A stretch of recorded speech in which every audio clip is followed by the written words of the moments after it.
Good afternoon. We're going to start with a little exercise. I'd like for each of you to think of one K-12 school you know, either where you live now or where you grew up. I'd like for you to raise your hand if you could name that school if I asked you. And keep your hand up if you could name 2 schools. Keep your hand up again if you could name 3 schools. Great. Put your hands down. We'll get back to that in just a minute. Now I want you to imagine that you have a 7-year-old son. And you notice he can't read. So you call the school, you email the school, no one calls you back, and no one returns your email. This is your second school. What do you do? How do you feel? Where do you go? Sharita Gable is a first-generation college graduate, and she has one son, London. When London started school, Sharita figured his neighborhood school would give him the basics. She quickly realized he wasn't getting music, wasn't getting art, sometimes didn't have science. And she was rightfully confused and disturbed. She called the school, she emailed the school, she wanted to know, what's going on? No one called her back. No one returned her email. So she left that school at the end of the year, and she looked for another school that would provide a more well-rounded environment and would actually return her emails.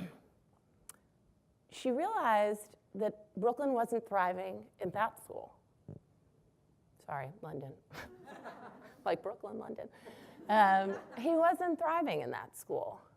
Now, this is her second school, and this school wasn't communicating with her.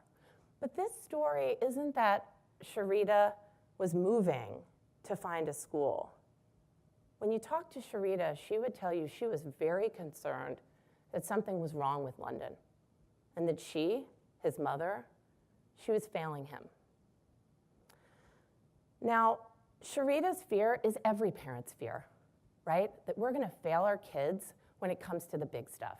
And reading, writing, doing math, that's the big stuff. That's the stuff that opens opportunities, options, and freedom. I'm Colleen Dipple. I'm the founder and executive director of Families Empowered. I'm a first-generation college graduate. I'm the daughter of a construction worker and single dad. I'm a former teacher. But most importantly, I'm a mom. As a first-generation college graduate, I know too well how difficult it is to find and choose a school on your own with no help. And as a parent like Sharita, I often worry that I'm going to fail my own kids. At Families Empowered, our vision is that all families will have access to schools that work for them. We serve over 60,000 families in 3 cities in Texas. These are families looking for quality schools that have seats. We connect families to schools and schools to families. And we are the only organization in Texas committed to serving families based on what they need and they want. We connect families to traditional public schools. We connect them to magnet schools, to charter schools, to private schools, to virtual schools, to homeschools, and even now, micro schools. So the majority of our parents are people of color. And most of them are living on $50,000 a year or less. And they know and they believe that a pathway out of poverty requires a high-quality education. They just lack the information and the technical skills to find those schools and apply to them.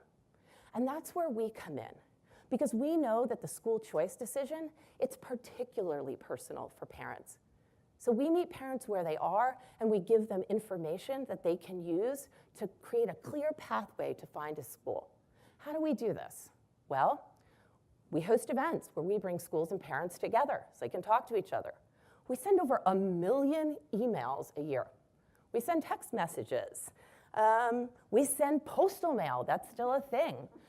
We have callers who make thousands of live phone calls in English and Spanish every day to parents, answering their questions and helping them find something that works for them.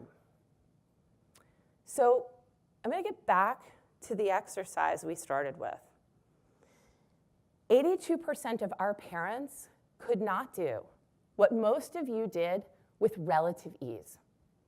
When our parents come to us, 82% cannot name a school other than their neighborhood school. 82%. How can you find a school if you can't even name one? And the stakes, they're just not the same for everyone. Some of us have more information. Some of us understand how deadlines work. And some of us, well, we just know the rules of the game. At Families Empowered, we level the playing field. We give our parents the rules of the game. We give them the tools and the support they need. And most of all, we give them the hope that they're not alone. So an update on London, not Brooklyn. London, well, Sharita, she applied with our help to multiple schools. London got into 2. Sharita visited those schools at our suggestion, and she had great questions to ask. And she chose one school that she was convinced would work with her and with London. And I'm happy to report that a year later, he is thriving. And she gets her emails answered. It's great. But that's not what's most important. What's most important is she knows that she is not alone. And she knows that she will not fail her son. Families Empowered, we know that our tools, our services, and support, they work. And we plan to double the number of families we serve in Texas over the next 2 years. But we can't do this alone. So if, like us, you believe that parents and guardians love their children, that they know best what their children need, and that there is nothing more empowering than knowing you have options, I hope you'll consider joining us. Thank you.